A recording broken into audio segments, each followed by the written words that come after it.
জামাতে ইসলামী ক্ষমতায় গেলে মহিলাদেরকে ঘর থেকে বের হতে দিবে না, আর যদি দেও আস্তে করে এনে জোর করে একটা বোরকা পরাই দেবে, জোর করে পরানো লাগবে না।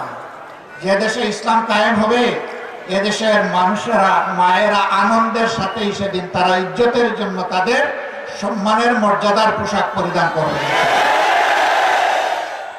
তারপরেও কোনো মা কোনো বোন যদি এই পোশাকের বাইরে থাকেন, আমরা তাদেরকে কথা দিচ্ছি, নিশ্চয়তা দিচ্ছি, তার উপর জোর কাটানো হবে না।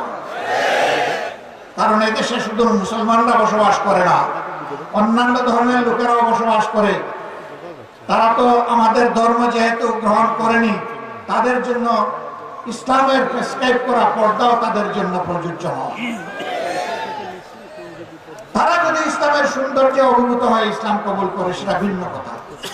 তাদেরকে ইসলাম গ্রহণ করতে কাউকেই বাধ্য করা হবে না।